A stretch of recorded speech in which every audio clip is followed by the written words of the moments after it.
चीज़ नहीं, अपने आप मिलती है चीज़ें वो अलग होती है। और जीवन जीवन को कमाया जाता है, पैदा किया जाता है। जैसे कोई चीज़ कलाकार होता है, जैसे कुम्हार, मिट्टी तो मिलती है कुम्हार को, लेकिन मिट्टी से घड़ा बनाना, ये गुण ये कुम्हार तैयार करता है, उसको जित करता है, तब वो मिट्टी ही उसका मूल्य बन जाता है जब उसको घड़ करके तैयार किया जाता है। ऐसे गुरु जो है शिष्य को घड़ते हैं। तभी कबीर साहब ने कहा, शिष्य जो है घड़ा और गुरु कुम्हार। शिष्य तो घड़ा है, गुरु कुम्हार है। शिष्य घड़ा, गुरु कुम्हार। और अंदर से संभाले, ऊपर से करे चोट, और गिन चुन चुन के निकाले खोट। अभी उसमें दुआ मैं भूल रहा हूँ थोड़ा सा, फिर याद आ जाएगा। कई दिन से याद नहीं करते तो भूल जाते हैं। तो यहाँ गुरु को भी कुम्हार की उपाधि दी है। पहले उनको संभालते हैं, मिट्टी को संवारते हैं, फिर बनाते हैं। और घड़ा जब बनते हैं तो ऊपर देखना, कुम्हार ऊपर से चोट होती है, लेकिन अंदर से हाथ रखते हैं। ऊपर से चोट मारेंगे, अंदर से हाथ रखेंगे। हाँ, ते बनता है। और फिर उसको घड़े को डालते हैं अग्नि में पकाने के लिए। इसीलिए परीक्षा होती है, अग्नि में डाला, बिना अग्नि में डले बगैर कोई चीज़ होती नहीं है। जीवन में कुछ आ जाए तो जल्दी बना, जीवन को अर्जित किया जाता है, जीवन को बनाया जाता है। जन्म मिला तो केवल मृत्यु, क्योंकि जन्म का अंत मृत्यु में है। जिसका भी जन्म हुआ है उसका अंत किस में होगा? मृत्यु में। वो मौत में चला जाएगा। और जीवन तो मिलता है जन्म नहीं, जन्म से नहीं, ध्यान से, सतगुरु की कृपा से। एक और जन्म जिसको कहते हैं द्विज, जो गुरु सतगुरु के यहाँ पर होता है उसको द्विज बोलते हैं, यानी दूसरा जन्म। सतगुरु के जन्म में गमन मिटाया। सतगुरु के यहाँ जन्म होता है तो आने जाने का, ये मरने का, जीने का झंझट खत्म। माता पिता से एक जन्म लेना होता है, एक तो माता पिता से और एक स्वयं से, अपने आप से। अपने आप को ही पैदा करना होता है। माँ बाप ने तो शरीर पैदा किया है, आत्मा थोड़ी पैदा करी है। माँ बाप से जो जन्म होता है वो शरीर का होता है और उसका मिटना निश्चित है। और एक जन्म स्वयं से होता है, उसका कभी मिटना नहीं होता, वो शाश्वत हमेशा हमेशा ही रहता है, कभी भी नहीं मिटता। कितनी भी लंबी यात्रा हो, चलता ही रहता है, उसमें कभी मिटना नहीं होता, अंत नहीं होता उसमें। यात्रा लंबी है, मार्ग तो कठिन है, चढ़ना है पर्वत की शिखर की ओर। उतार आसान होते हैं, चढ़ाव कठिन होते हैं। और ये तो अंतिम चढ़ाव है, चैतन्य के शिखर को छूना। इससे बड़ी और कोई यात्रा नहीं, न कोई इससे बड़ा अभियान। ये यात्रा सबसे बड़ी है। उतरना हो कहीं भी तो आसान होता है। किसी को छत से नीचे गिरना ना हो तो धक्का दे दो तो भी गिर जाएगा। और छत पे चढ़ना हो तो जो लगता है, मेहनत लगती है। ऊपर चढ़ने के लिए हमेशा ही मेहनत और ताकत लगती है, और नीचे गिरने के लिए सीढ़ी से लुढ़का दो सीढ़ियों से। गोपी हंस रही है, फिर लुढ़कती है, अपने आप नीचे आ जाएगी।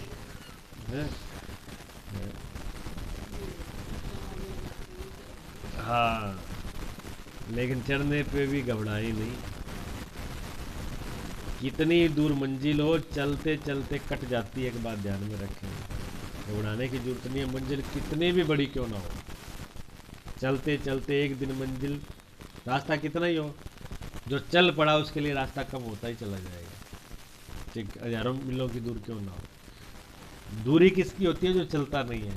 फिर चाहे 2 ही कदम चलना हो, अगर 2 कदम पर भी मंजिल है, जो व्यक्ति नहीं चलेगा वो कभी नहीं पहुंचेगा। और हजारों मील की दूरी है, जो चल पड़े वो एक दिन पहुंच जाता है। और एक बात और बता दूं, चलता हमेशा एक ही कदम है आदमी। एक कदम ही चलता है, 10 कदम एक साथ कभी चल सकता है कोई? जहाँ 2 कदम एक साथ चल सकता है? कभी नहीं चलता। आदमी हमेशा एक ही कदम चलता है, और एक एक कदम चल करके कितने मीलों चल जाता है कोई गिनती नहीं है, कोई गिनती नहीं है कितने मीलों तक चल जाता है एक एक कदम का, और कदम एक ही रखना होता है। इसलिए आदमी हमेशा कभी दूरी से कभी नहीं घबराए, एक ही कदम चल रहा है, एक कदम चले और मंजिल पर पहुंचे। जब छत पे सीढ़ी पर चढ़ते हैं हम, एक सीढ़ी में 50 गाते होते हैं, लेकिन 10 गाते एक बार छलांग तो नहीं लगाते हैं, एक एक गाता करके चढ़ते हैं ऊपर। एक गाता चढ़ेंगे, दूसरा गाता चढ़ेंगे, तीसरा, और जब लास्ट गाते पे आगे तब एक ही कदम रखते हो छत पे रखने के लिए। एक कदम रखा और आप छत पे, सीढ़ी पीछे छूट गई। इसीलिए कितनी भी लंबी यात्रा क्यों ना लगे, है एक ही कदम की, बस एक कदम उठाया और पहुंच गए। बड़ी आसान यात्रा है, देखने में बड़ी कठिन है। समझने की बात है, समझने की बात है। एक एक कदम चलकर लास्ट ने कहा 10,000 मीलों की यात्रा पूरी हो जाती है। यही सोचकर कोई बैठा रहे कि इन छोटे छोटे कदमों से मैं कैसे पहुंच पाऊंगा, तो फिर कोई यात्रा संभव नहीं है। छोटी सी दूरी पूरी हो सकती है, प्रत्येक को एक कदम ही तो मिला है, हर आदमी को एक कदम मिला हुआ है, और एक बार एक ही कदम तो चल सकते हो, मगर एक एक कदम चलते चलते सारी यात्राएं पूरी हो जाती हैं। ये छोटे छोटे कदम हैं जो कबीर साहब सुझा रहे हैं। पहले तो बात कहते हैं उस अंतिम घड़ी की, उस शिखर की, ताकि तुम्हारे मन में बीणा बज उठे। पहले तो दिखाते हैं दृश्य है दूर गौरी शंकर का, प्रभात से सूर्यों के स्वर्ण जैसा चमकता हुआ, और फिर भीतर एक अदम्य अभिप्सा जाग, जिससे अंदर एक प्यास तो जगे। इतनी कठिन यात्रा छोटे मोटे विचारों से नहीं होती, महासंकल्प चाहिए, समग्र संकल्प चाहिए, पूरा संकल्प एक होना चाहिए। इसलिए तो सारे संतों ने पहले तो परमात्मा की आनंद अनुभूति के गीत गाए कि तुम्हारे भीतर, सबने कहा परमात्मा आनंद आनंद आनंद, सुंदर सुंदर। क्यों कि एक बार अंदर से बीज तो कृत हो, भाव तो उठे, चलने की हिम्मत तो हो, ये भरोसा तो जगाया जाए कि मिल सकता है तुम्हें भी, और फिर उस लंबी यात्रा के पड़ावों की चर्चा। पहले एक भरोसा हो जाए कि आपको भी वो मिल सकता है, और जब इतना भरोसा आए तो फिर रास्ते की बात शुरू होती है। अब रास्ता देखो कैसे कैसे पहुंचना है।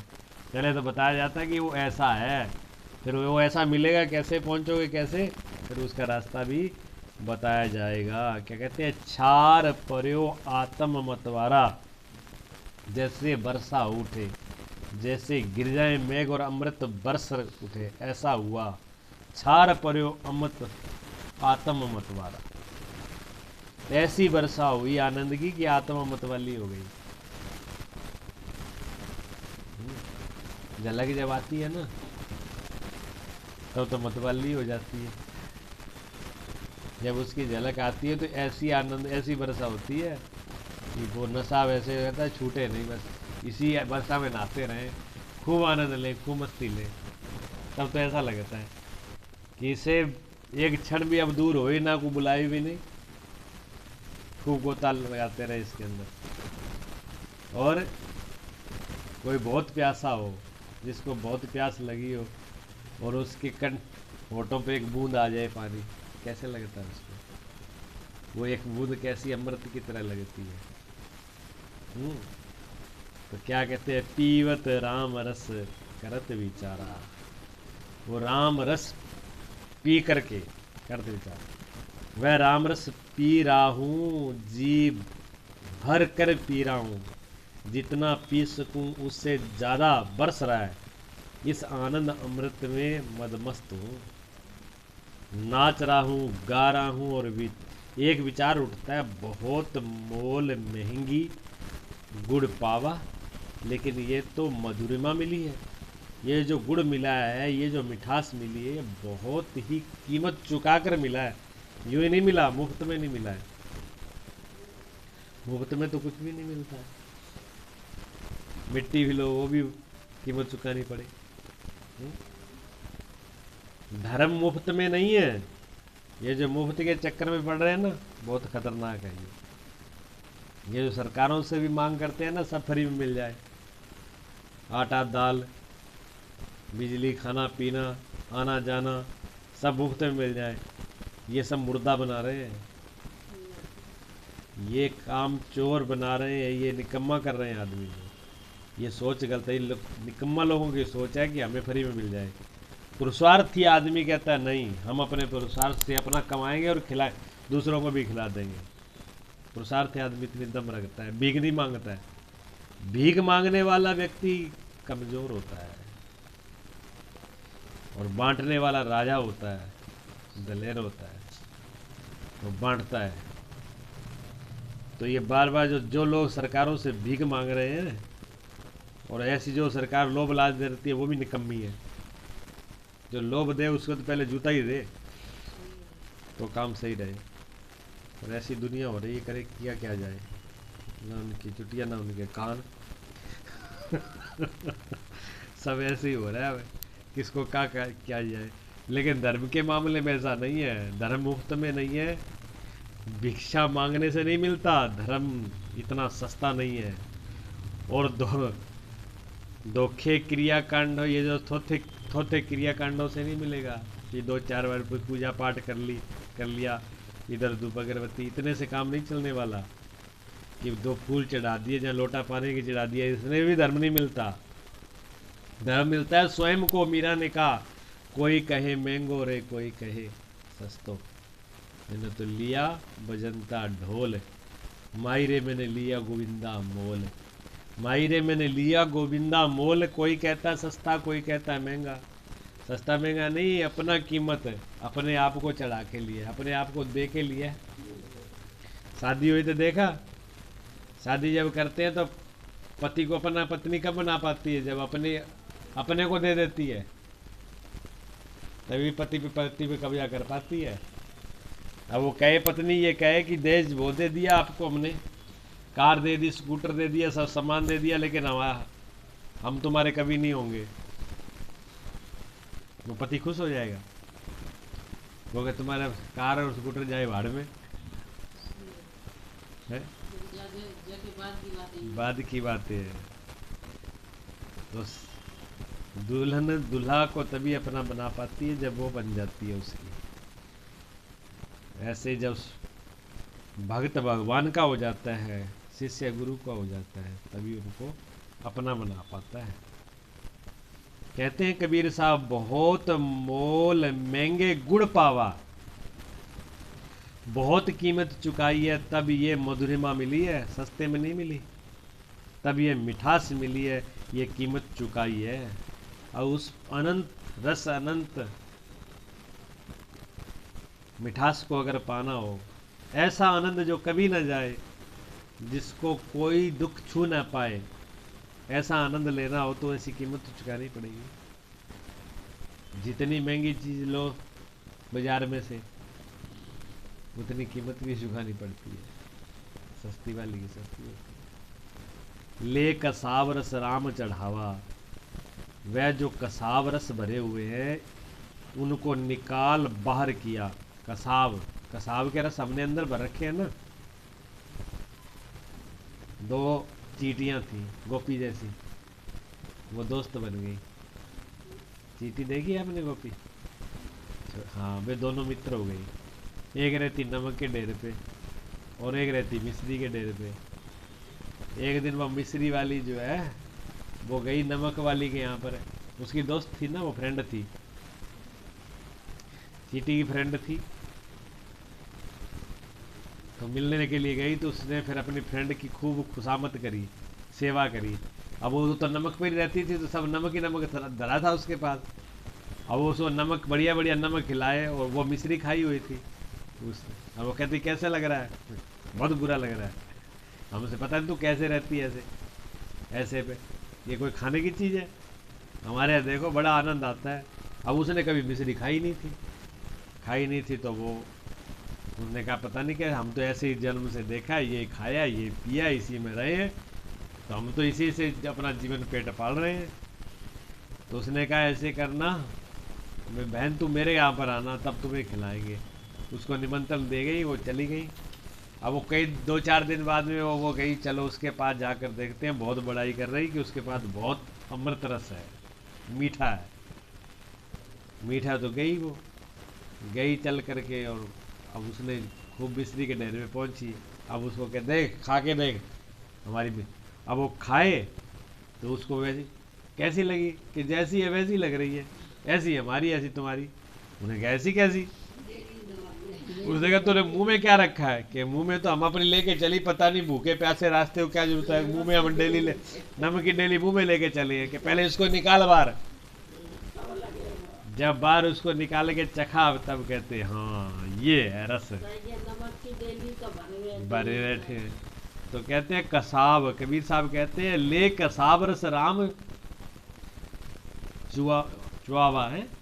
कहते तुम जो कसाए थे, कौन से कसाए? काम, क्रोध, मोह, लोभ, ईर्ष्या, मद, मत्सर,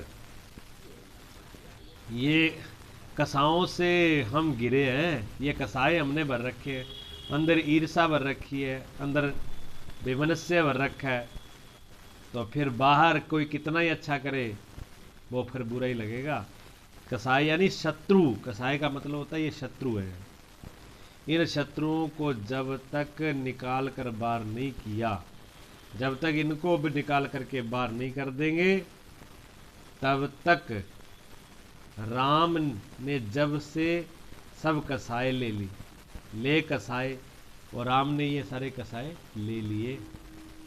जब हमने सब ये कसाए उसे दे दी, उनके चरणों में चढ़ा दिए। क्या चढ़ाना उनके चरणों में? ये कसाए जो भर रखे अंदर, दुख पीड़ा, कसाए बेमनस्य, मोह ममता, ये उन पे चढ़ा दो। जब तक इनको भर के रखोगे तब तक वो रस कहाँ से आएगा? रस एक ही रहेगा, चाहे तो नमक वाली डली मुंह में रख लो, चाहे फिर मिश्री वाली रख लो, दोनों बातें आपके अंदर। फूल चढ़ाने से कुछ भी नहीं होगा। गोपी तुमने चढ़ा दिए, तेरे को नहीं कह रहे। फूल तुम्हारे भी नहीं है, तोड़ लिए गुलाब की झाड़ी से और चढ़ा दिए परमात्मा पर। परमात्मा भी तुम्हारा झूठा पत्थर की मूर्ति, और फूल भी तुम्हारे उधार किसी गुलाब की झाड़ी से तोड़े हुए। झूठे परमात्मा पे अधूरे उधार फूल चढ़ाकर तुम सोच रहे हो कि अमृत की वर्षा होगी? कभी नहीं होगी। तुम उस पर अलौकिक आनंद को उपलब्ध न हो सकोगे, तुम उस स्वर्ण शिखर पर पहुंच सकोगे, तुम्हारा पुनर्जन्म हो सकेगा, तुम्हारे जीवन में ऐसे वसंत आ जाएगा। नहीं, इतनी सस्ती बात नहीं है ये।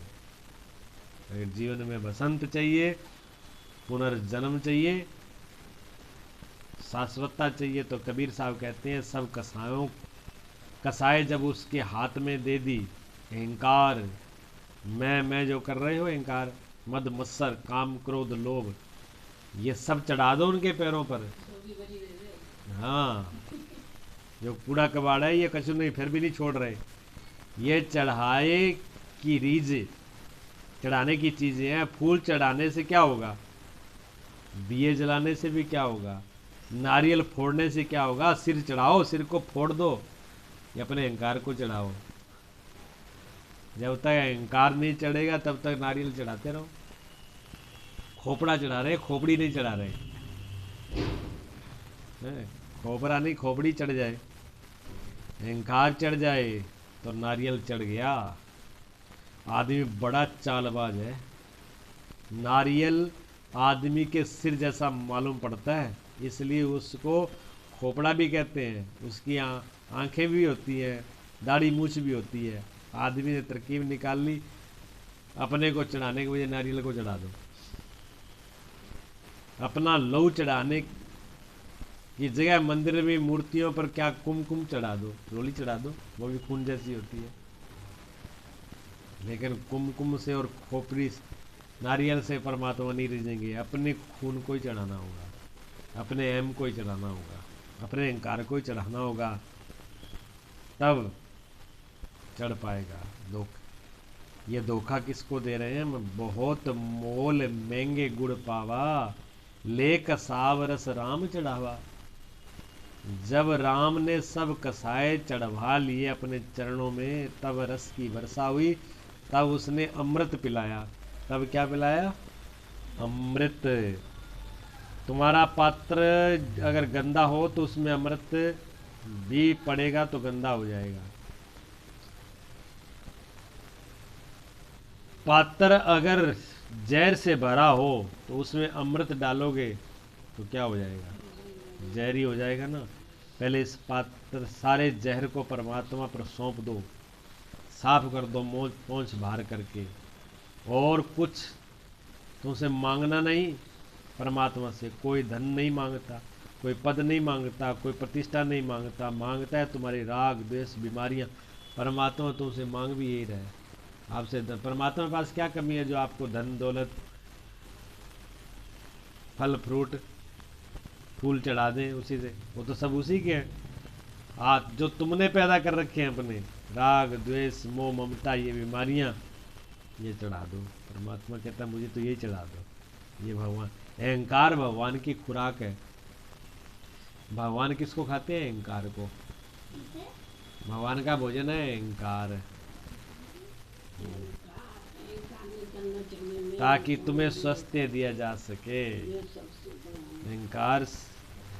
अहंकार इसलिए भगत में जब अहंकार आ जाता है तो भगवान उसको बख्शते नहीं है। देख लो, नारद को थोड़ा सा अहंकार आया तो भगवान ने उसको छोड़ा नहीं।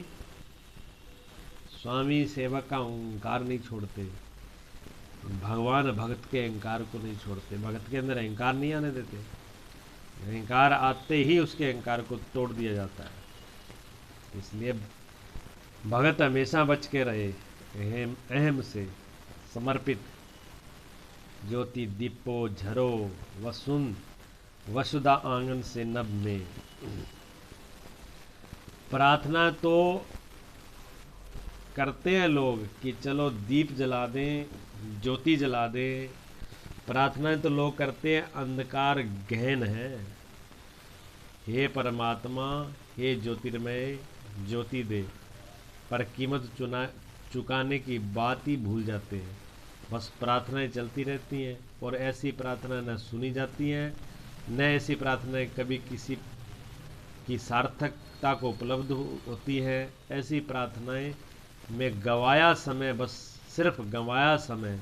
प्रार्थना का मूल्य तभी है, प्रार्थना की प्रामाणिकता तभी है जब तुम उसके साथ मूल्य चुकाने को राजी हो।